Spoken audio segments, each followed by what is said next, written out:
Ethan Carter leaned back in his chair, the soft hum of his home office's ventilation system providing a steady background rhythm. The storm outside mirrored the tempest brewing within him. He glanced at the clock, 8:45 a.m. In 15 minutes, his brother Liam would stride into what he believed was his new kingdom. Ethan's lips curved into a faint smile as he remembered Liam's favorite saying, "Technology is for geeks." Well, today, that geek stuff would come back to haunt him. The weekend had been eventful. His mother's 17 tearful voicemails about family unity still played in his mind. His father's silence spoke volumes. And Liam? Liam had been busy celebrating his supposed victory, posting photos of champagne-fueled nights at exclusive clubs, company credit card clearly visible in every shot. Ethan had saved every image,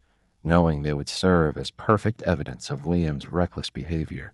At precisely 9:15 a.m., Ethan's phone buzzed. A text from Olivia, his loyal executive assistant who Liam had foolishly kept on staff. It's starting. Ethan opened his laptop, connected to Carter Innovations' internal security feed through a backdoor he'd installed years ago. The camera in the CEO's office showed Liam walking in, designer suit perfectly tailored, coffee in hand. He sat in Ethan's former chair, pressed the power button on his computer, and that's when the show began. Instead of the Windows login screen, a video started playing security footage from 3 years ago showing Liam in that very office, making a deal with their biggest competitor to sell client data. The audio was crystal clear. "Of course I can get you their information. My idiot brother does all the work anyway. Just make sure the payment goes to my Cayman account." Liam frantically tried to turn off the monitor, but nothing worked. The video played on every screen in his office. His phone buzzed. The SEC had received an anonymous tip about insider trading, complete with documented evidence of Liam's illegal activities over the past decade. His private email started pinging with notifications as all his confidential communications were leaked to the board members. Down in the lobby, federal agents walked through the front door. Ethan watched through the security feed as Liam's face turned from confusion to panic. He tried calling their father, but the line was busy, probably because Mr. Carter was receiving his own set of revelations about his beloved firstborn's activities. At 9:30 a.m., Olivia walked into Liam's office. "Mr. Carter," she said calmly, "the board members are requesting an emergency meeting. Also, there are some federal agents here to see you." Liam started sweating. "Tell them I'm busy. Cancel everything and get IT up here to fix these damn computers." Olivia smiled politely. "I'm afraid that won't be possible. You see, the entire IT department just resigned. They sent a company-wide email explaining why, something about loyalty to the person who actually built this company." "What? They can't do that. We have contracts." Actually, Olivia placed a folder on his desk. Their contracts were with a subsidiary company that holds all our intellectual property rights, a company that, as of this morning, is no longer affiliated with Carter Innovations. Liam's hand shook as he opened the folder. Inside was a simple document showing the ownership structure of Carter Digital Solutions, the subsidiary Ethan had quietly created years ago, the company that actually owned all their patents, software, and client contracts, and Ethan owned 100% of it. But the clients have already been informed of the change in management. Olivia continued. Most have already signed new contracts directly with Carter Digital Solutions. It seems they prefer working with the person who actually handled their accounts all these years. The color drained from Liam's face as he finally understood. Every piece of technology that made Carter Innovations valuable, every client relationship that kept it profitable, every key employee who made it run, they were all loyal to Ethan. Carter Innovations was now an empty shell. The office door opened again. 2 FBI agents walked in, followed by Mr. Harrison, their chief legal counsel. "Liam Carter," one agent said, "we need to ask you some questions about certain financial transactions." "You can't do this," Liam shouted, looking wildly around the room. "I'm the CEO. I'm in charge here." Mr. Harrison cleared his throat. "Actually, about that." He pulled out another document. The board just concluded an emergency meeting. Given the circumstances, they voted to remove you as CEO effective immediately. They can't do that. I own shares in Carter Innovations, Mr. Harrison corrected. A company that, as of 9 o'clock this morning, has no intellectual property, no major clients, and no core development team. I believe the stock price reflects that reality. Liam lunged for his computer, probably to check the stock ticker. But of course, his screen was still playing videos of his various illegal activities over the years. As Liam was escorted out of the building by federal agents, his designer suit wrinkled and his face ashen.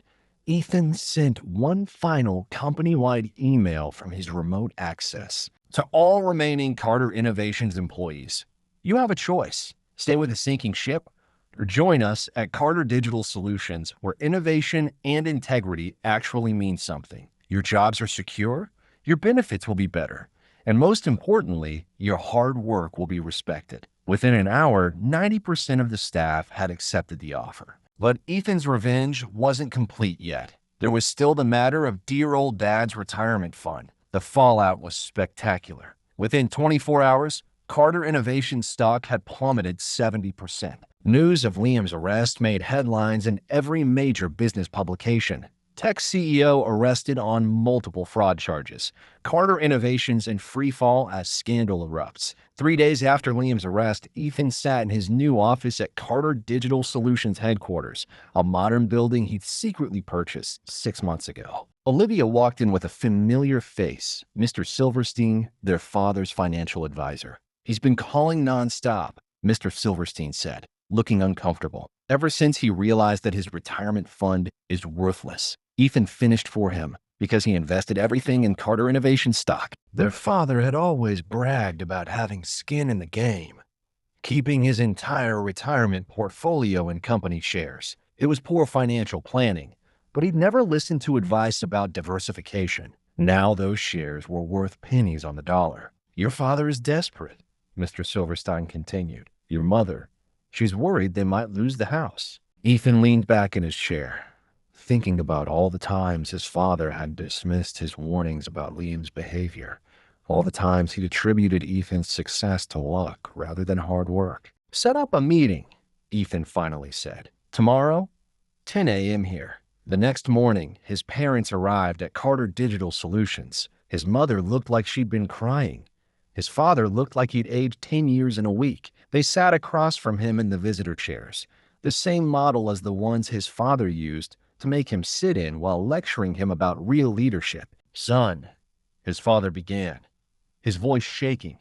I know I made mistakes. You let Liam destroy evidence of his crimes. Ethan interrupted quietly. You helped him embezzle company funds. You were complicit in fraud that hurt our employees, our clients, and our shareholders. I didn't know. You knew, Ethan cut him off. You just didn't care. Because Liam was your golden boy, and I was just the backup plan. His mother started crying softly. Ethan handed her a tissue. But that's not why you're here, he continued. You're here because you're broke. Because the company shares that were supposed to fund your retirement are worthless. His father slumped in his chair. Ethan, please, we're family. Ethan smiled without humor. Was I family when you let Liam take credit for my work? Was I family when you fired me in front of the entire company? He pulled out a folder. Here's what's going to happen. Carter Digital Solutions will buy back your shares in Carter Innovations at their original purchase price. Their eyes widened with hope, but Ethan continued. There are conditions. First, you both sign a non-disclosure agreement about Liam's activities. Second, you retire quietly to that house in Florida you always talked about. Third, you stay out of my business completely. You do that for us? His mother whispered. Not for you, Ethan corrected. For the scared 12-year-old boy who used to believe his father hung the moon. He deserved better than what you gave him. His father started to speak, but Ethan held up his hand. One more thing. The money comes with a trustee, someone to make sure you don't gamble it away on another one of Liam's schemes. Monthly allowance, investment restrictions, the whole package. You don't trust us? His father said sadly. You taught me that lesson very well. They signed the papers. As security escorted them out, his father turned back one last time. I was wrong about you, son. You're a better businessman than I ever was. No, Dad, Ethan replied. I'm just better at remembering who my real enemies are. 5 years have passed since then. Carter Digital Solutions is now a billion-dollar company known for its cutting-edge technology and ethical business practices. Liam served 2 years in prison and now works as a bartender in Vegas. His parents live quietly in Florida, sending occasional postcards that Ethan never answers. Last week, Ethan received an invitation to speak at his old business school. The topic: the importance of integrity in family business. He accepted with a smile. After all, he has quite a story to tell. Sometimes the best revenge isn't destroying your enemies.